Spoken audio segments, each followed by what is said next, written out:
오늘 계시록 20장 1절부터 3절 말씀에도 옛뱀 마귀 사단이라는 말이 있습니다. 붉은 용을 잡으니 그를 가리켜 옛뱀 마귀 사단이라고 하더라. 왜 붉은 용 안에는 옛뱀 마귀 사단이라는 새 사람이 등장해야만 되는 것인가? 구속사의 세계를 완성하기 위해서는 성부의 보좌의 영광이, 성자의 보좌의 영광이, 성령의 하나님의 보좌의 영광이 이 땅에서 이루어져야 된다는 것이 핵심적이고 중심적인 구심점이 되기 때문입니다. 구속사의 세계는 한 사람의 주권에 의해서 이루어진 것이 아닙니다. 성부, 성자, 성령의 하나님이 이 땅에서 인자의 승리의 역사로서 그 보좌를 이루어야만 된다는 원칙이 있기 때문입니다. 그렇기 때문에 예수님께서도 부활의 능력으로 사망의 권세를 깨시고 이 땅에서 영광의 주가 되셨습니다. 영광의 주가 되셨다는 말은 바꾸어 말하면 성부 하나님의 보좌를 이 땅에서 이루셨다는 뜻이 되는 것입니다. 물론 지금은 우편 보좌에 계십니다. 성자의 보좌에 계시지만 그분이 성자 하나님이시기 때문에 우편 보좌에 있다는 것이 아니라 그분이 본래의 이 땅에서 말씀 육신이 되어 십자가 사역을 통해서 이 땅에서 이루신 영광의 주 그 보좌로 간다면 아버지의 집으로 가게 되는 것입니다. 에베소 4장 5절 6절인가 말씀을 통해서 그동안 많이 말했죠. 하늘의 발등상에 되는 이 땅이 있습니다. 또 하늘은 우리가 궁창이라고 말하고 있죠. 궁창이 끝이냐면 궁창 위에 아버지의 집이 있습니다. 예, 아버지의 집을 가리켜 새 십자가라고 말할 때는 한가운데 십자가다 이 말씀하고 있는 것이죠. 그러나 이 땅에서 그 어떠한 형태의 영광을 돌린다 하여도 궁창의 위에 있는 아버지의 집에는 그 영광이 미치지 못해요.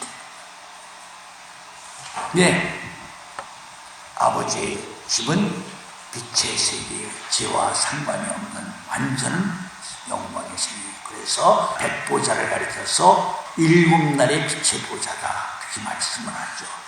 그 보좌로 가면 천사들도 아버지의 집은 갈 수가 없어요. 그렇기 때문에 내 원수가 내 발등상 앞에 무릎 꿇기까지 예수님이 우편 보좌에 성자 하나님의 보좌에 계시는 것이다. 그러나 영광을 받으시면 예수님이 성부 하나님의 보좌 아버지의 집으로 가게 되는 것입니다. 그렇기 때문에 상대적으로도 생명의 세계의 비밀을 아는 옛뱀이 자기 스스로를 성부의 자리 입장으로 지켜 세워놓은 상태를 가리켜 바로 붉은 용이라고 말하는 것입니다. 그래서 붉은 용도 성부의 보좌, 성자의 보좌, 성령의 보좌를 세 보좌를 만들어야 되기 때문에 그도 옛뱀 마귀 사단이라는 삼위의 대상을 세워놓은 것이다. 그렇기 때문에 계시록 13장에 봐도 마지막 절에 666이라는 새 짐승이 나옵니다. 그래서 죄 있는 자는 그 수를 세워봐라. 그 수는 곧 사람의 수이다. 마지막 때 그들도 이 땅에서 성부, 성자, 성령의 보좌를 만들고자 한 일의 절반 속에서 받은 자기의 때 속에서 그렇게 역사하는 것이다. 계시록 16장 13절인가 보면 유브라데 강을 말리고 나서 동방에서 새 왕이 오는데 그 새 왕이 붉은 용, 또 짐승, 거짓 선지자의 개구리 같은 더러운 영을 가지고 있다 하는 말씀이 있습니다. 한 일의 절반을 통해서 빛의 역사의 세계 속에 새 광명한 자들이 등장하고 있는 것처럼 어둠의 권세도 후 3년간 자기들이 주어진 때를 통해서 옛뱀 마귀 사단을 통해 이 땅에서 새 보좌를 이루려고 하는 공통점을 가지고 있다는 사실을 알아야 돼요. 되는 것입니다. 그러면 과연 붉은 영은 누구인 것인가? 분명히 하나님은 궁창의 세계를 처음부터 죄의 존재를 짓지 아니하였습니다. 그러나 죄의 존재가 나타날 수 있는 근거는 분명히 처음부터 존재하고 있었습니다. 이 말씀을 오해해서는 안 됩니다. 창세기 1장 이전에 땅이 공허하고 혼돈하며 흑암이 깊은 중에 있고, 여기서 흑암이란 말은 죄가 존재할 수 있는 그런 의미의 대상을 말하는 것입니다. 그렇다고 해서 죄가 처음부터 존재했다는 말은 아닙니다. 이 말씀의 의미는 이렇게 전환적으로 설명할 수가 있습니다. 야고보 1장 15절 이하의 말씀을 봐도 욕심이 장성하면 죄가 되고 죄가 장성하면 사망이 된다는 말씀이 있습니다. 바로 하나님이 어떤 창조의 대상 피조물을 지을 때 바로 상대적으로 졌다는 것이죠. 상대적으로 졌다는 말은 하나님의 말씀에 순종하면 의의 열매를 맺게 되어 있고, 하나님의 말씀에 불순종하면 악의 열매를 맺게 되어 있다는 것이죠. 그렇기 때문에 신명기 30장, 레위기 26장, 신명기 28장 성경을 자세히 읽어보면 레위기 26장에도 1절부터 14절까지는 축복의 말씀이고 15절부터 마지막 절 말씀은 저주의 말씀입니다. 신명기 28장도 마찬가지입니다. 1절부터 14절 축복, 15절부터 저주입니다. 아까 신명기 30장 말씀을 했죠. 하나님이 우리 인생들의 발걸음 앞에는 두 가지의 길을 예비하시고 준비해 놓으셨다. 순종하면 축복, 불순종하면 저주. 불순종은 화와 사망이 있다 하는 말씀 분명히 이렇게 나왔습니다. 처음부터 악인과 선인과 죄인을 상대적으로 졌다, 그런 개념으로 오해하시면 안 되는 것입니다. 우리가 의인이 될 수 있는 길도 만들어 놓으시고 악인이 될 수 있는 길도 처음부터 만들어 놨다 하는 그런 의미에서 상대성을 말하는 것입니다. 그것은 지음받은 자들의 자율적인 선택에 의해서 이루어지는 것입니다. 하나님이 처음부터 의인과 악인을 지어놓으셨다면 그것은 하나님의 절대 주권에 의해서 지어지는 세계, 굳이 심판의 대상이 되지 않는 것이죠. 옳고 그름을, 의인의 길과 죄인의 길을 스스로 선택하는 자유의지를 주셨기 때문에 심판이 존재하는 것이다 라고 말할 수 있다는 것을 알아야 되는 것입니다. 하나님이 인간에게 자유의 의지를 주지 않으면 인간은 심판의 대상이 되지 않아요. 정해진 대로, 정해진 운명대로 살아야 되기 때문에 심판의 대상이 되지 않습니다. 그렇기 때문에 아까 창세기 1장 땅이 공허하며 혼돈하며 흑암이 깊음 중에 있고, 이 세 단계의 과정이 바로 죄를 지을 수 있는 과정의 길을 암시한 말씀이 됩니다. 자, 루시엘은 제 천사장입니다. 천사장 중에서도 하나님이 유독 사랑하신 천사장이었다라고 말할 수가 있습니다. 그렇기 때문에 28장 13절에 보면 하나님이 제 천사 루시엘을 지으시고 10가지의 보석으로 그를 치장해 주셨다. 영화롭게 해주셨다. 십수란 말은 세상사에 속한 체계수를 말하는 것이죠. 그 이상의 수는 없다, 그런 뜻이에요. 10가지의 보석으로 그를 치장하시고 영화롭게 해주셨다는 말은 그에게 가장 뛰어난 완전한 지혜를 주셨다는 것입니다.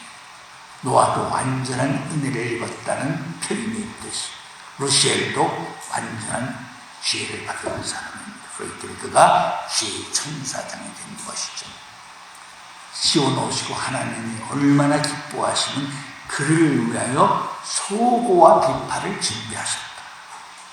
찬양 받을 자로서 그를 준비해 놓으셨다. 그런 뜻입니다.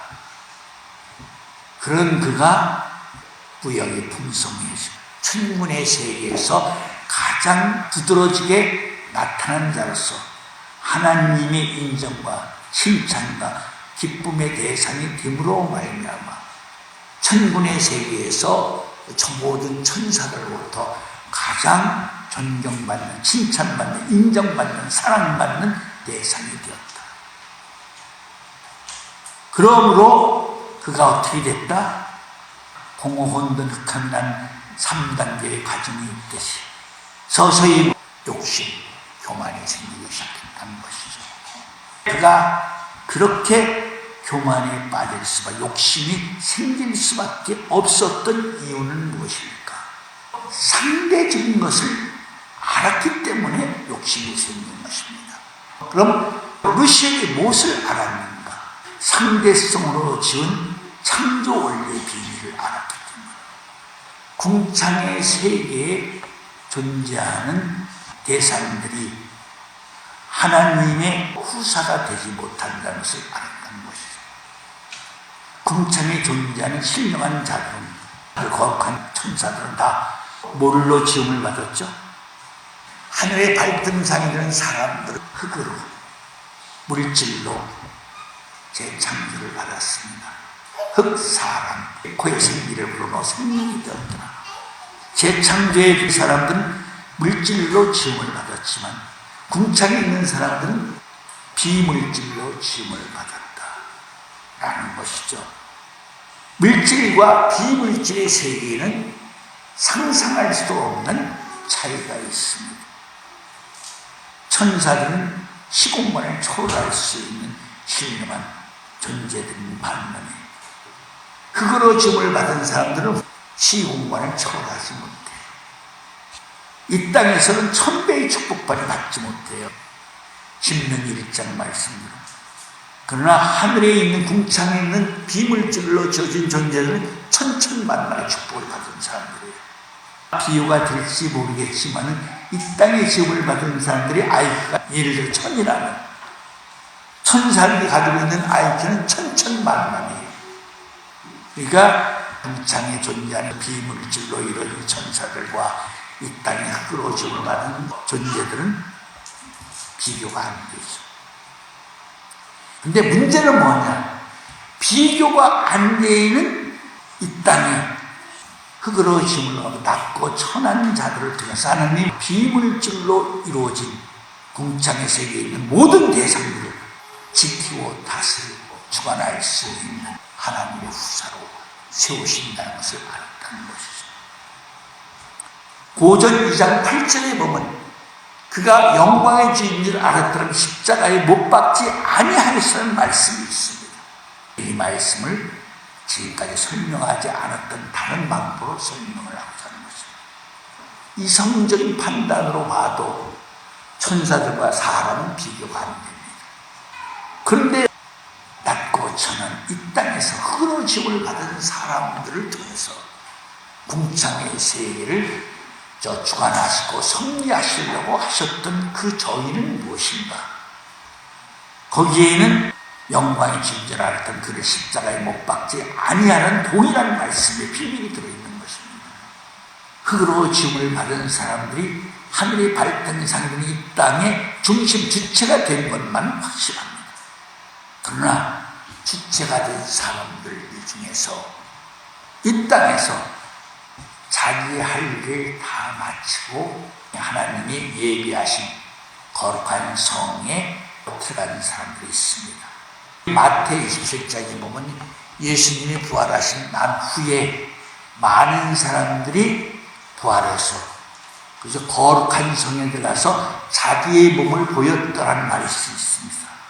이미 거룩한 성에 있는 아브라함, 이삭, 야곱이 마태 8장 7절인가 말씀처럼 안식을 들고 있습니다. 예수님 때 부활한 사람들이 자기 몸을 보였다는 말은 의인의 부활이 예수님 때도 있었다는 것이죠. 왜? 세상 끝에는 첫째 부활이 이루어져야 되어 있습니다. 그러니까 히브리 민족 중에도 첫째 부활에 참여한 사람들이 있다는 것이죠. 자기의 몸을 보였다. 영육간의 부활에 올라갔다는 것이죠. 문제는 뭐냐? 바로 안식을 누리고 있는 바로 그들은 첫째 부활로 거룩한 성에 들어간 의인들이라는 것이죠. 우리가 성경 전체의 흐름의 맥을 살펴보면 하나님은 그 누구도 믿지 않습니다. 하나님이 믿는 대상은 천사도 아니고 사람도 아니고 부활의 능력으로 사망의 권세를 깨시고 이긴 영육간의 부활은 첫째 부활에 동참하는 자만이 하나님이 믿는 대상이 됩니다. 그런 그들을 로마서 8장 있는 말씀처럼 하나님이 이 땅에 모여 다시 그들을 부르십니다. 미리 아시고 정하신 자들로 이 땅에 부르셔서 이 땅에서 바로 장자의 총리에 장자 중에 장자가 되시는 마다들의 형상을 본받기 위해서 이 땅에 부르셔서 다시 한번 이 땅에서 두 번째 십자가의 사역을 통해서 산자의 세계를 탄생시킨다는 것이죠. 지금 설명한 이 부분을 누가 몰랐다는 거죠? 루시엘이 몰랐다는 것이죠. 루시엘은 발등상이들은 이 땅에 사는 존재들은 고전 1장 26절 이하여 흙으로 짐을 받은 비천한 존재들인 줄만 알았다는 거죠. 왜 비물질로 이룬 우리의 세계, 인찬의 세계를 그들로 하여금 주관하게 하는 것인가? 거기에 불만이 생기는 것이죠. 불편이 생겼다. 그렇기 때문에 그가 상대적으로 욕심이 생긴 것이다. 비천한 그들을 통해서 하나님이 자기 후사를 만든다는 하나님을 영원하게 해준 기름 부은 잔 나는 더더욱 하나님이 이 땅에 여호와를 통해서 이루고자 한 구속사의 세계를 이룰 수가 있다. 그래서 하나님과 비기려고 한다는 말씀이 나오죠. 여기서 비기려고 한다는 말은 창조주 하나님을 말하는 것이 아니라 재창조 역사는 여호와를 통해서 바로 구속사의 세계를 이루고자 하는 그 역사의 세계를 나도 할 수 있다 라고 한 그 의미를 루시엘이 비기려고 한다라고 말씀하고 있는 것입니다. 부활의 과정을 통해서 맏아들인 그리스도의 형상과 분량을 본받게 하기 위해서 이 땅에서 상대적인 어둠의 권세와 싸워 이기게 하고 있는 자들을 하나님의 후사를 삼으신다는 것을 루시엘이 알지 못했다는 것입니다.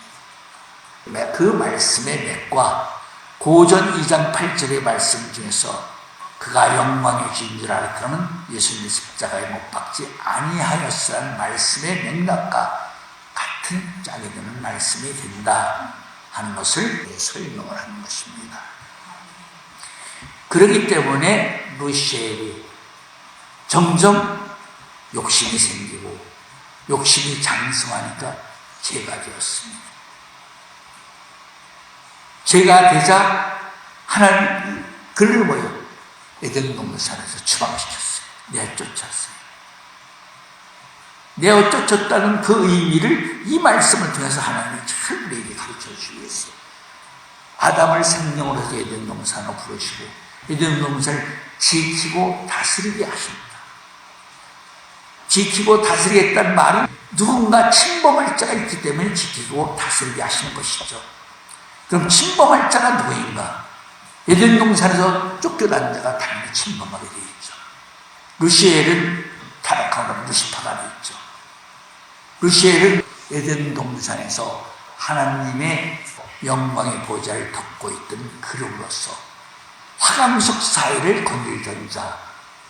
여기서 화강석이라는 말은 꽃화자를 말하는 것이 아니라 불화자를 말하는 것이에요.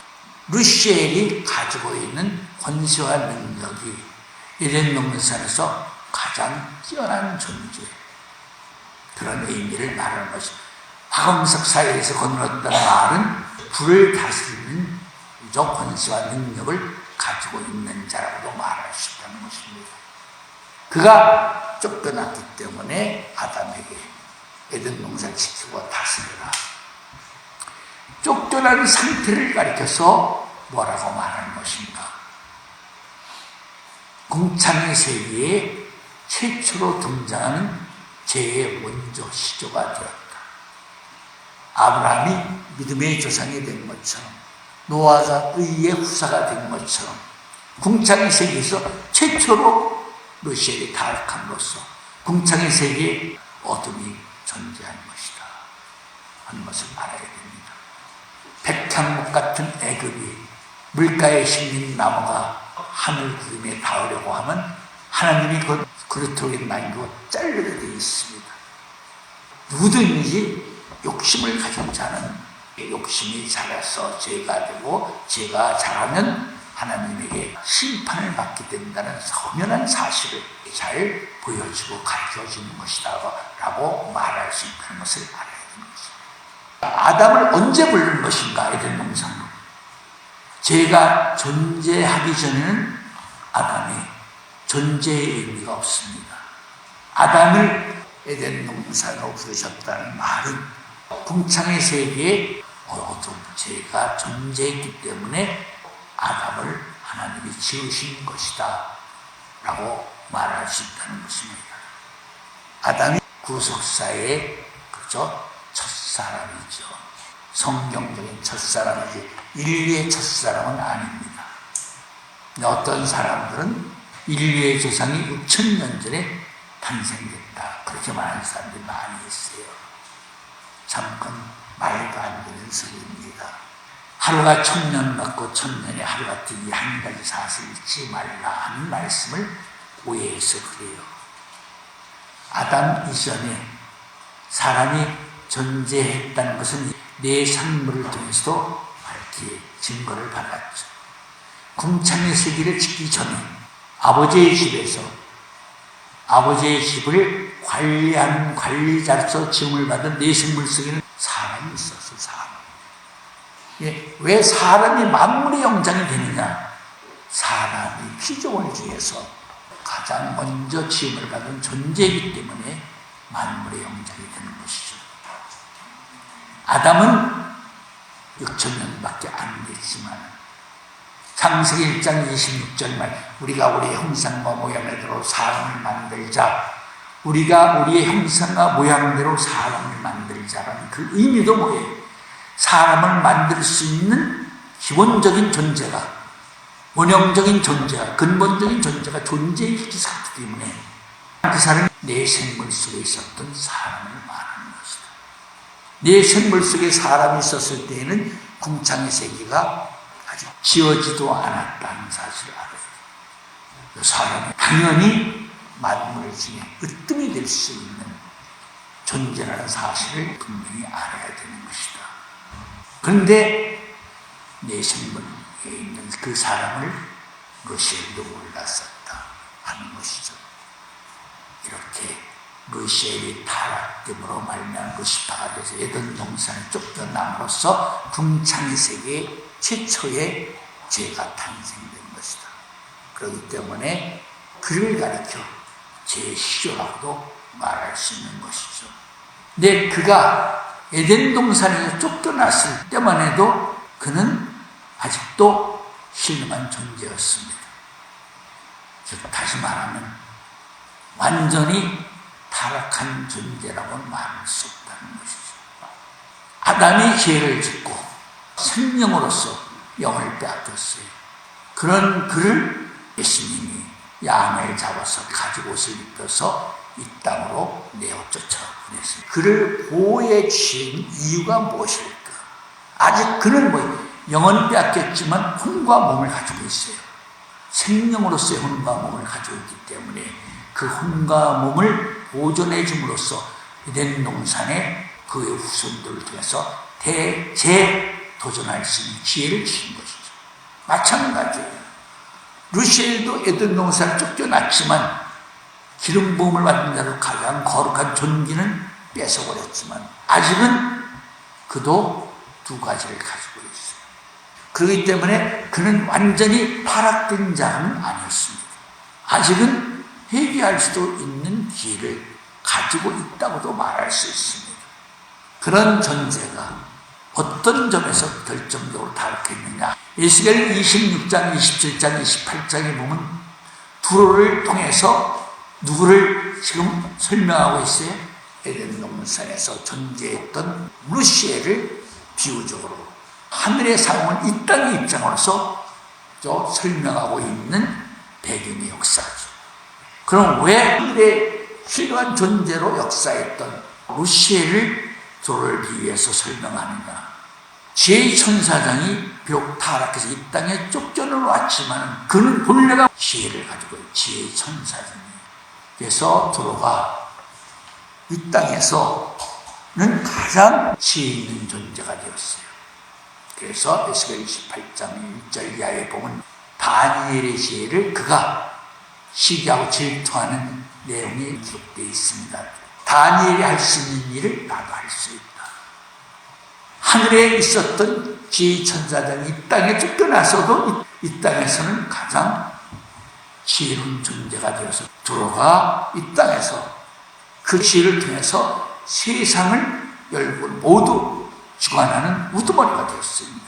그 우두머리를 탄생되지 않게 위해서 하나님이 바벨탑을 쌓을 때 언어를 혼잡하게 해서 무산시켰어요. 그런 우두머리가 탄생되면 그를 다스리기가 보통 어려운 게 아니거든요. 그가 지혜의 천사장이었지만 에덴 동산 밖으로 쫓겨났을 때는 그 지혜를 가르쳐 들짐승의 뱀이 가장 간교하더라 하는 말씀의 지혜를 지적하고 있는 거예요. 에덴 동산에 있어서는 루시엘이 지혜의 천사장이었어요. 그러나 그가 에덴 동산 밖으로 쫓겨났어요. 마가복음에 보면 예수님이 성령의 인도를 받아서 들로 나갔더라. 들에는 모든 짐승들이 있더라. 들짐승들이 함께하고 있습니다. 들에는. 그래서 루시엘이 에덴 동산을 밖으로 쫓겨났다는 말은 들짐승들이 사는 곳으로 쫓겨났다 그런 소리예요. 예, 그 중에서는 그가 그래도 가장 지혜롭다. 뱀으로 표현된 것은 그가 하늘을 바라보지 못하고 땅만을 기어다니는 땅에 붙어있는 삶을 살 수밖에 없는 같은 존재가 되었다. 유기의 창조에 본 뱀도 들짐승도 다 흐름짐을 받았어요. 유기의 창조 속에 들짐승 다 흐름짐을 받는 것이에요. 그렇기 때문에 루시엘이 쫓겨난 상태를 들짐승 중에서 뱀이 가장 간교하다는 말씀으로 표현이 된 것이다. 그래서 루시엘이 루시파 쫓겨나서 들짐승이 되었어요. 그때만 해도 뱀이 아직은 비상하는 존재였었어요. 근데 그 뱀이 끝내 분기를 가지고 욕심을 버리지 못한 채 다시 도전했어요.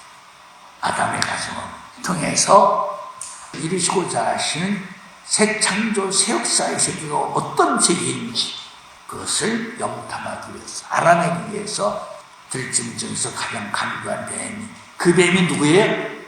루시엘에게 타락한 것이에요. 아담의 가정을 침투해서 하와를 유혹해서 끝내 그가 이긴 자가 되었죠. 물론 하나님의 이름을 도용해서 이긴 자가 되었습니다. 그래서 그때 하나님이 완전히 그를 영원히 저주해서 심판을 받아서 내어 쫓은 자가 된 것이다. 그래서 창세기 3장에 보면 저주받은 뱀은 비상하는 존재가 아니라 땅에 붙어있는 존재였습니다만 그가 아담을 이긴 자로서 아담에게 주어진 모든 생명의 영광을 뺏어갔기 때문에, 찬탈했기 때문에 그는 다시 한번 비상할 수 없는 존재에서 비상할 수 있는 존재로 전환이 되었다라고 말할 수가 있는 것입니다. 붉은 영이 누구인지를 정확하게 여러분에게 말씀하고 있는 것입니다. 예수님 때에도 붉은 영은 이 땅에 오지 않았습니다. 70문도 와서 자랑을 했죠. 주님께서 신 권사 능력으로 귀신을 내어치기도 하고요. 병도 고치고 또 천국 복음도 열심히 전했습니다. 그러자 예수님이 뭐라고 말씀하셨죠? 그런 것을 기뻐하지 말고 너희 이름이 생명록에 기록된 것을 기뻐하라 하시고 나서 사단이 번개처럼 떨어진 것을 내가 보았다. 예수님 말씀을 이어서 그렇게 말씀하십니다. 예수님이 십자가 사역을 할 때에도 붉은 영은 이 땅에 오지 않았어요.